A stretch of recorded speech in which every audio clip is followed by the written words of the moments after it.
નમસ્કાર, નવના ટકોરેમાં આપનું સ્વાગત છે। હું છું આપની સાથે સંધ્યા। સૌપ્રથમ વાત કરીશું ગરમીની।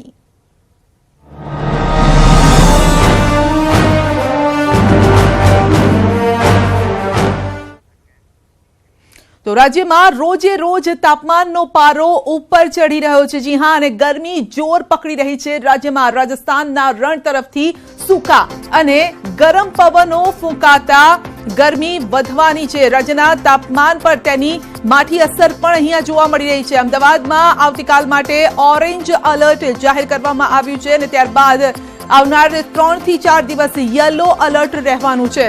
उत्तर गुजरातना बनासकांठा, साबरकांठा, सौराष्ट्रना राजकोट और सुरेन्द्रनगर तेमज कच्छमां हीट वेवनी आगाही करवामां आवी छे। साथे ज राजकोटमां रेड अलर्ट पण जाहेर करवामां आव्युं छे। शहेरमां गरमीना तापमाननी जो वात करीए तो 42.4 डिग्री साथे अमदावाद शेकायुं અને આવતીકાલનો દિવસ પણ વધારે ભારે રહેવાનો છે। માટે બહાર નીકળતા પહેલા બે વખત વિચારજો। ખાસ કરીને બપોરે 12 વાગ્યા પછી અને સાંજે 6 વાગ્યા પછી જે ઘરમાંથી 12 વાગ્યા પછી ઘરમાંથી નીકળવાનું ટાળજો અને 6 વાગ્યા પછી જે ઘરમાંથી બહાર નીકળજો। તો 42.7 ડિગ્રી સાથે ડીસા રાજ્યનું સૌથી ગરમ શહેર આજે રહ્યું। વડોદરામાં 41.0 ડિગ્રી, તો રાજકોટમાં 40.4 ડિગ્રી તાપમાન રહ્યું આજે। ભુજમાં 41.0 ડિગ્રી, સુરેન્દ્રનગરમાં 41.8 ડિગ્રી તાપમાન રહ્યું। અમરેલી અને ગાંધીનગરમાં 41 ડિગ્રી તાપમાન નોંધાયું।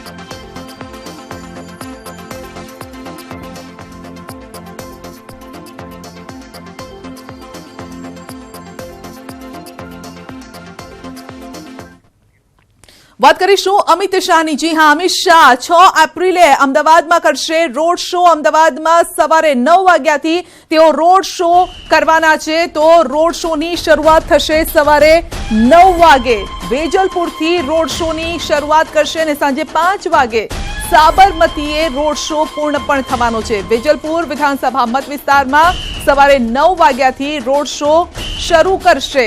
વડજર ગામથી રોડ શો શરૂ કરવામાં આવશે। વડજર, સરખેજ, મકરબા, વેજલપુર, જીવરાજ પાર્ક, મલાવ તળાવ, શ્યામલ 4 રસ્તા, આનંદનગર, જોધપુર 4 રસ્તા, વસ્ત્રાપુર હવેલી એ રેલી પૂર્ણ થવાની છે સાંજે 5 વાગે। અમિત શાહનો રોડ શો તો સાબરમતી વિધાનસભામાં યોજાશે અને છેલ્લે આ રોડ શોની પૂર્ણાહુતિ પણ થશે। આપને યાદ અપાવી દઈએ કે આ પહેલા તેઓએ રોડ શો કર્યો હતો જ્યારે તેઓ ઉમેદવારી પત્ર ભરવા જઈ રહ્યા હતા અને તેમાં દેશની એક તાકાત પણ બતાવવાનો પ્રયત્ન કર્યો। એનડીએના ઘટક દળોને તેઓએ સ્ટેજ પર આમંત્રણ આપ્યું હતું। ત્યારે જોવાનું રહેશે કે આ રોડ શોમાં કઈ નવીનતા જોવા મળે છે।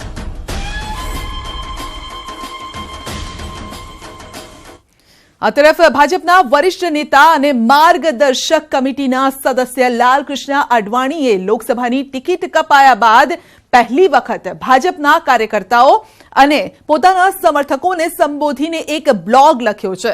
તેમણે બ્લોગમાં લખ્યું છે કે મારા જીવનનો એક સિદ્ધાંત છે, મારા માટે પહેલા દેશ છે, પછી પક્ષ અને છેલ્લે હું છું। તમામ પરિસ્થિતિમાં મેં આ સિદ્ધાંતનું પાલન કરવાની કોશિશ કરી છે અને આગળ પણ કરતો રહીશ। તો આ સાથે જ તેમણે ગાંધીનગરની જનતા અને કાર્યકર્તાઓને પણ અહીં યાદ કર્યા હતા। તેઓ યાદ કરવાનું અહીં ભૂલ્યા ન હતા। તેમણે લખ્યું કે હું ગાંધીનગરના લોકોનો આભાર માનું છું કે તેમણે 1991 બાદ 6 વાર મને લોકસભા માટે પસંદ કર્યો છે। તેમના પ્રેમ અને સમર્થને મને હંમેશા અભિભૂત કર્યો છે। માતૃભૂમિની સેવા કરવી એ મારું જુનૂન છે અને મારું મિશન પણ। હું લગભગ 7 દાયકાથી મારા પક્ષ સાથે અવિભાજિત રૂપે જોડાયેલો છું। પહેલા ભારતીય જનસંઘ સાથે અને બાદમાં ભારતીય જનતા પાર્ટી સાથે। તો પંડિત દીનદયાલ ઉપાધ્યાય, અટલ બિહારી વાજપેયી અને અન્ય મહાન પ્રેરણાદાયક દિગ્ગજોની સાથે કામ કરવાનો મોકો મળ્યો તે એક દુર્લભ સૌભાગ્ય હતું। તો ક્યાંક અહીંયા એક દુઃખ વ્યક્ત કરવામાં આવ્યું છે। અડવાણીજીએ દુઃખ વ્યક્ત કર્યું છે કારણ કે ગાંધીનગર લોકસભા સીટ જ્યાં 1991થી તેઓ લડતા આવ્યા હતા અને 2019માં તેમને ટિકિટ નથી મળી। તેમના સ્થાને અમિત શાહ અહીંયાથી ચૂંટણી લડી રહ્યા છે। એટલે આ દુઃખ હવે તેઓએ બ્લોગ મારફતે ઉતાર્યું છે અને આ બ્લોગમાં તેમણે કહ્યું છે કે સૌથી છેલ્લે હું છું, પહેલા દેશ છે, પછી પાર્ટી છે।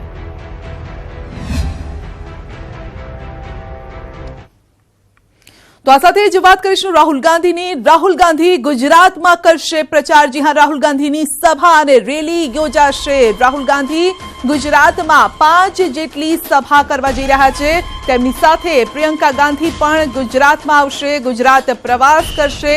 પ્રિયંકા ગાંધી ગુજરાતના આદિવાસી વિસ્તારમાં તેઓ પ્રવાસ કરવા જશે, લોકોને આકર્ષશે, લોકોના મતો કોંગ્રેસને મળે તે માટે આકર્ષવામાં આવશે. તો પ્રિયંકા ગાંધી સોમનાથ અથવા તો અંબાજી મંદિરે દર્શન પણ કરશે. આ સાથે જ આપણી યાદ અપાવી દઈએ, આ પહેલા પ્રિયંકા ગાંધી ગુજરાત આવ્યા હતા, અમદાવાદ આવ્યા હતા, ગાંધીનગરમાં જનમેદનીને સંબોધી હતી, CWCની મીટિંગ હતી અને હાઈકમાન્ડ, કોંગ્રેસ હાઈકમાન્ડ આખું અમદાવાદમાં હતું.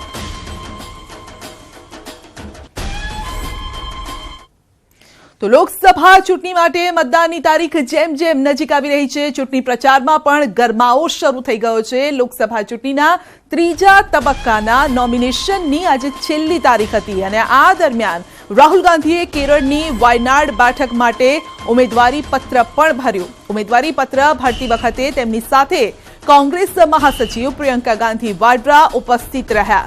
જ્યારે રાહુલે મોદી પર વાર કર્યો અને મોદી પર વાર કરતા જ રાહુલ ગાંધીએ કહ્યું કે મોદીની વિચારધારા દક્ષિણના લોકોની વિરુદ્ધ છે અને માટે જ હું વાયનાડ આવ્યો છું. फीलिंग है तमिलनाडु में, केरला में, कर्नाटक में कि जिस प्रकार से सरकार काम कर रही है, जिस प्रकार से नरेंद्र मोदी जी RSS काम कर रहे हैं, देश के काफी लोगों को लग रहा है कि उनके कल्चर पे, उनकी भाषा पे, उनकी हिस्ट्री पे आक्रमण हो रहा है. तो इसलिए मैं मैसेज देना चाहता था कि मैं नॉर्थ से भी लड़ूंगा और साउथ से भी लड़ूंगा. તો ઉમેદવારી પત્ર ભર્યા બાદ આયોજિત રોડ શો દરમિયાન એક દુર્ઘટના પણ ઘટી હતી. જી હા, રાહુલ ગાંધીનો રોડ શો અને ત્યાં દુર્ઘટના ઘટી હતી. તો રોડ શોના કવરેજ દરમિયાન 3 પત્રકાર બેરિકેડ તૂટવાના કારણે તેઓ ઘાયલ થયા હતા, ઇજાગ્રસ્ત થયા હતા. ત્યારે કોંગ્રેસ અધ્યક્ષ રાહુલ ગાંધીએ તે પત્રકારની પણ મદદ કરી અને તેમને એમ્બ્યુલન્સ સુધી પહોંચાડ્યા હતા. તો આ દુર્ઘટનામાં પત્રકારો ઘાયલ થયા હોવાના અહેવાલ મળ્યા અને જેમાં એક મહિલા પણ હતી અને આ તમામને રાહુલ ગાંધીએ એમ્બ્યુલન્સ સુધી પહોંચાડ્યા હતા અને દ્રશ્યો પણ આપની સામે છે.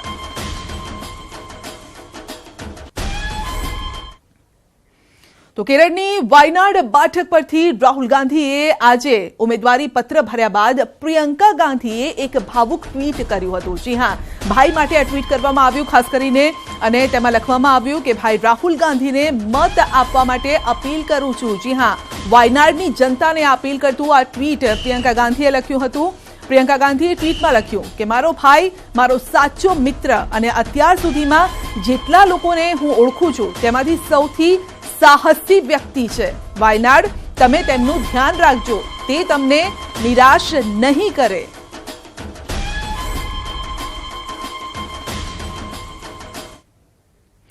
તો કેરળની વાયનાડ સીટ પર કોંગ્રેસ અધ્યક્ષ રાહુલ ગાંધી લોકસભા ચૂંટણી લડી રહ્યા છે અને સૌની નજર આ સીટ પર મંડાયેલી છે. તો રાહુલ ગાંધીએ આજે ઉમેદવારી પત્ર પણ ભરી દીધું અને ત્યારબાદ રોડ શો કર્યો, જેમાં કોંગ્રેસના સહયોગી દળ ઇન્ડિયન યુનિયન મુસ્લિમ લીગ પણ જોડાઈ હતી.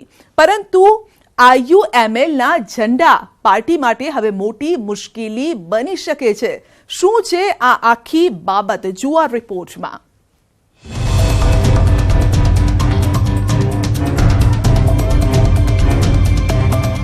રાહુલ ગાંધીનો આ રોડ શો અન્ય રોડ શોની જેમ જ દેખાય છે, પરંતુ આ રોડ શોએ કોંગ્રેસની મુશ્કેલી જરૂર વધારી દીધી છે અને તે મુશ્કેલી એટલે IUMLના આ ઝંડા.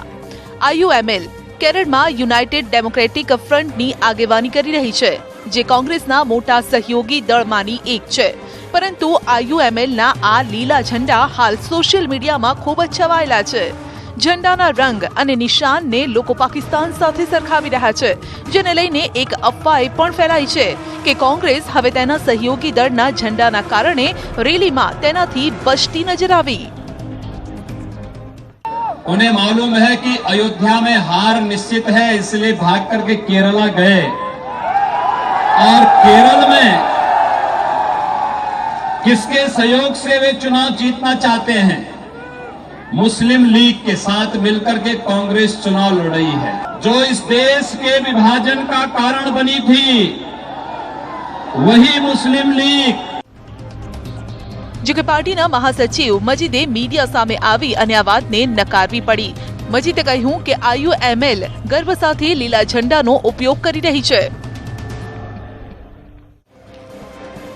તો આ પહેલા વાયનાડથી રાહુલની દાવેદારીના એલાન બાદ સોશિયલ મીડિયામાં કેટલાક યુઝર્સે પોસ્ટ પણ કરી હતી. આ વિડીયોમાં કેટલાક લોકો રાહુલનું પોસ્ટર લઈ IUMLના લીલા ઝંડા લહેરાવતા જોવા મળ્યા, જેમાં દાવો કરવામાં આવ્યો કે રાહુલ વાયનાડના પ્રચારમાં પાકિસ્તાનના ઝંડા લઈ પ્રચાર કરે છે. IUMLના વાયનાડના જિલ્લા ઉપાધ્યક્ષ મોહમ્મદે કહ્યું કે પાર્ટીની છબી બગાડવાની કોશિશ કરવામાં આવી રહી છે. તેઓએ હંમેશા ધર્મ નિરપેક્ષતા અને લોકતાંત્રિક આદર્શોને જ ઉપર રાખ્યા છે. જો કે કેટલાક મહિના પહેલા એવો પણ રિપોર્ટ આવ્યો હતો કે IUML નેતૃત્વ અને પાકિસ્તાન મુસ્લિમ લીગના ઝંડા મળતા આવે છે, જેને બદલવાની તૈયારી પણ કરાઈ હતી અને આ સલાહ મુસ્લિમ યુથ લીગે આપી હતી. પરંતુ પાર્ટીના નેતા ઇટી મોહમ્મદ બશીરે તેને નકારતા આવા રિપોર્ટને આધાર વિહોણા ગણાવ્યા અને કહ્યું કે પાર્ટીએ ઝંડા બદલવા વિશે ક્યારેય વિચાર્યું નથી. Bureau report, news 18 Gujarati. 15 વર્ષ સુધી સત્તા સુખ ભોગવ્યા બાદ ભાગી રહ્યા છે રાહુલ ગાંધી. જી હા, આ અમેઠીનું અપમાન છે ને આ કહેવું છે આવનારા સમયમાં જનતા તેમને સબક શીખવશે, આવું કહી રહ્યા છે સ્મૃતિ ઈરાની. જી હા, આ કહેવું છે અમેઠીથી ભાજપના ઉમેદવાર સ્મૃતિ ઈરાનીનું. રાહુલ ગાંધી અમેઠી ઉપરાંત કેરળના વાયનાડથી જ્યારે દાવેદારી નોંધાવી છે, ત્યારે ભાજપને પણ તેમના પર વાર કરવાનો હવે મોકો મળી ગયો છે. કેન્દ્રીય મંત્રી સ્મૃતિ ઈરાની 2 દિવસીય અમેઠીની મુલાકાતે છે અને ત્યારે તેમણે આ નિવેદન આપ્યું તો કોંગ્રેસે પણ ભાજપ પર વળતો વાર કર્યો. ये अपने आप में एक बहुत बड़ा संकेत है कि जिस व्यक्ति ने अमेठी के कंधे पर चढ़कर सत्ता 15 साल तक भोगी, वो व्यक्ति आज अमेठी छोड़कर किसी और लोकसभा क्षेत्र में अपना पर्चा भरने जा रहा है. अमेठी का ये अपमान और अमेठी से ये धोखा अमेठी की जनता बर्दाश्त नहीं करेगी. वायनाड की जनता को तो मैं सचेत करना चाहती हूँ कि अगर सांसद के रूप में राहुल गांधी की क्षमता को देखना है तो आकर कभी अमेठी की बदहाली देखिए. केवल कांग्रेस पार्टी के ही नेता ऐसे हैं जिनकी स्वीकारिता पूरे हिंदुस्तान भर में सब जगह है, चाहे नॉर्थ हो, चाहे साउथ हो, ईस्ट हो, वेस्ट हो, कहीं से भी खड़े होकर, और ये इतिहास साक्षी है इसके लिए, बाकी किसी हिम्मत नहीं है. नरेंद्र मोदी जी साउथ में जाके कभी चुनाव लड़के दिखा दें तो मानेंगे. હા, પીડીપી નેતા મહેબૂબા મુફ્તીએ એકવાર ફરી જમ્મુ કાશ્મીરને લઈ અને વિવાદિત નિવેદન આપ્યું છે. તેમણે જમ્મુ કાશ્મીરની સરખામણી ફિલિસ્તીન સાથે કરી દીધી. તો પ્રચાર દરમિયાન મહેબૂબા મુફ્તીએ અમિત શાહને સંબોધીને કહ્યું કે જો કાશ્મીરમાંથી ધારા 370 હટાવી લેવામાં આવશે તો ભારત જમ્મુ કાશ્મીરમાં માત્ર કબજો ધરાવવા વાળી તાકાત બનીને રહી જશે અને જે રીતે ફિલિસ્તીન પર ઇઝરાયલનો કબજો છે તે જ રીતે જમ્મુ અને કાશ્મીર પર પણ ભારતનો માત્ર કબજો ગણાશે, પણ ભારતનો ભાગ નહીં રહે. अमित शाह साहब, महबूबा मुफ्ती आपसे कह रही है, जिस दिन आप 370 को खत्म करोगे, आप जम्मू कश्मीर में नाजायज कब्जा करने वाली ताकत बनोगे. You will be an occupational force in Jammu and Kashmir. आपका कोई हक नहीं रहेगा जम्मू कश्मीर पे. आप जैसे काबिज होते हैं कोई, जिस तरह फलस्तीन पे इस्राइल का कब्जा है, उसी तरह जम्मू कश्मीर में हिंदुस्तान का कब्जा होगा अगर आपने 370 को खत्म किया. इस बात को लिख लीजिए. તો આપણે આ યાદ અપાવી દઈએ કે અગાઉ પણ બુધવારે ચૂંટણી પ્રચાર દરમિયાન મહેબૂબા મુફ્તીએ કહ્યું હતું કે અમિત શાહ કલમ 370 કે 35 એની ડેડલાઇન નક્કી કરી રહ્યા છે કે નથી તે જમ્મુ કાશ્મીરની जनता માટે પણ એક ડેડલાઇન હશે. મહેબૂબાનું કહેવું છે કે જમ્મુ કાશ્મીરનો જે શરતો સાથે ભારતમાં વિલય થયો હતો, જો તેને પરત લઈ લેવામાં આવશે તો જમ્મુ કાશ્મીર દેશ સાથેના વિલયની સમજૂતી રદ કરી દેશે. બિહારમાં મહાગઠબંધનમાં ટિકિટ ફાળવણી મુદ્દે આજે ડખો થયો હતો. પૈસાથી ટિકિટ આપી હોવાનો કાર્યકર્તાઓએ આરોપ મૂક્યો હતો અને ભડકેલા કાર્યકર્તાઓએ આશ્રમ પરિસરમાં આગ પણ લગાવવાનો પ્રયત્ન કર્યો હતો. શક્તિસિંહ ગોહિલના પુતળાનું તેઓએ દહન કર્યું. સદાકત આશ્રમમાં ટાયર સળગાવ્યા હતા. શક્તિસિંહ ગોહિલ પાછા જાવના નારા પણ તેઓએ લગાવ્યા હતા. તો સદાકત આશ્રમમાં કોંગ્રેસના કાર્યકરોએ હંગામો કર્યો હતો. કોંગ્રેસ નેતા શક્તિસિંહ ગોહિલ સાથે તેઓએ ધક્કામુક્કી પણ કરી હતી. બિહાર કોંગ્રેસના પ્રભારી છે શક્તિસિંહ ગોહિલ અને ઔરંગાબાદથી નિખિલ કુમારને ઉમેદવાર બનાવવા હંગામો કર્યો હતો અને આ ધક્કામુક્કીમાં શક્તિસિંહ ગોહિલને પણ ધક્કો વાગ્યો હતો.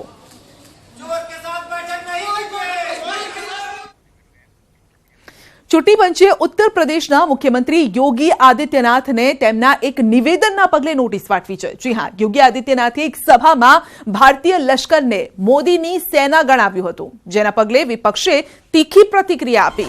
ચૂંટણી પંચમાં ફરિયાદ પણ દાખલ કરી. ચૂંટણી પંચને આ પ્રકારની 30થી વધુ ફરિયાદો મળી અને હવે ચૂંટણી પંચે આ મામલે યોગી આદિત્યનાથને નોટિસ પાઠવી છે અને 5 એપ્રિલ સુધી જવાબ પણ માંગ્યો છે. તો ઉત્તર પ્રદેશના મુખ્યમંત્રી યોગી આદિત્યનાથે ગાઝિયાબાદમાં એક ચૂંટણી સભામાં ભાજપ માટે પ્રચાર કરતા ભારતીય લશ્કરને મોદીની સેના ગણાવી હતી. તેમણે જણાવ્યું હતું કે કોંગ્રેસના લોકો આતંકવાદીઓને બિરયાની ખવડાવે છે અને મોદીની સેના આતંકવાદીઓને ગોળી અને ગોળા આપે છે. તો કોંગ્રેસ અને ભાજપમાં આ તફાવત છે.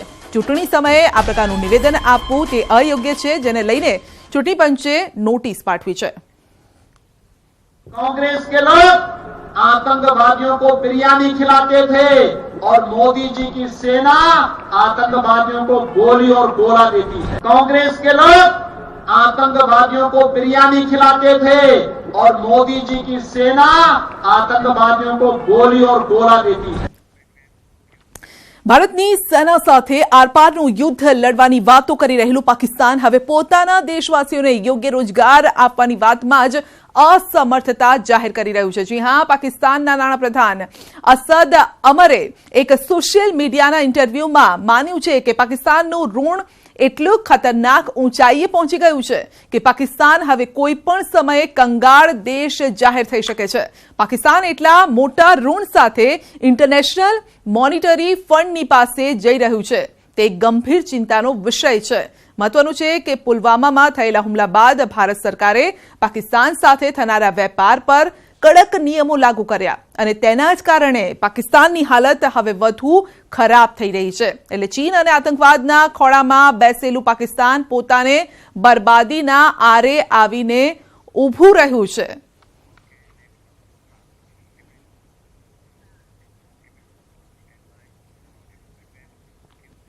તો વિપક્ષી દળો ભલે પીએમ મોદી પર હિન્દુત્વવાદી હોવાનો આરોપ લગાવતા હોય, પરંતુ પીએમ મોદીની કોશિશોથી ખુશ થઈને યુએઈએ પ્રધાનમંત્રી મોદીને ત્યાંનું સૌથી મોટું નાગરિક સન્માન એવા ઝાયદ મેડલથી સન્માનિત કરવાની જાહેરાત કરી છે. અબુધાબીના ક્રાઉન પ્રિન્સ અને આખા યુએઈના સશસ્ત્ર દળોના સુપ્રીમ કમાન્ડર શેખ મોહમ્મદ બિન ઝાયદે ટ્વીટ કરી અને આ અંગે જાણકારી આપી. શેખ મોહમ્મદ બિન ઝાયદે લખ્યું છે કે ભારતની સાથે યુએઈના ઐતિહાસિક અને વ્યાપક રણનીતિક સંબંધ છે. પ્રધાનમંત્રી મોદીના પ્રયાસોથી આ સંબંધોને પ્રોત્સાહન મળ્યું છે. તેમના પ્રયત્નોને બિરદાવતા સંયુક્ત આરબ અમીરાતના રાષ્ટ્રપતિએ પ્રધાનમંત્રી નરેન્દ્ર મોદીને ઝાયદ મેડલથી સન્માનિત કર્યા. મહત્વનું છે કે ઝાયદ મેડલનું સન્માન એ યુએઈનું સર્વોચ્ચ નાગરિક સન્માન છે, જે બાદશાહ, રાષ્ટ્રપતિ અને દેશના વડાને જ આપવામાં આવે છે. પ્રધાનમંત્રી મોદીએ હાલમાં જ યુએઈનો પ્રવાસ કર્યો હતો અને તે દરમિયાન પીએમ મોદીએ અબુધાબીના પ્રથમ હિન્દુ મંદિરનું ભૂમિપૂજન પણ કર્યું હતું. તો સંયુક્ત આરબ અમીરાતના ક્રાઉન પ્રિન્સે પણ ભારતની મુલાકાત તેઓ પહેલા પણ અહીંયા લઈ ચૂક્યા છે. તો આ સાથે જ પીએમ મોદીએ પણ ટ્વીટ કરી યુએઈનો આભાર માન્યો છે. જી હા, લખ્યું છે કે ખૂબ ખૂબ ધન્યવાદ માનનીય મોહમ્મદ બિન ઝાયદજી. હું આ સન્માનને પૂરી વિનમ્રતાની સાથે સ્વીકારી રહ્યો છું. તમારા દૂરદર્શી નેતૃત્વમાં આપણી રણનીતિક ભાગીદારીને નવી ઊંચાઈ પણ પ્રાપ્ત થઈ છે. તો આપણી મિત્રતા બંને દેશોની સાથે છે, દુનિયાભરમાં શાંતિ અને સમૃદ્ધિને પ્રોત્સાહન આપી રહી છે.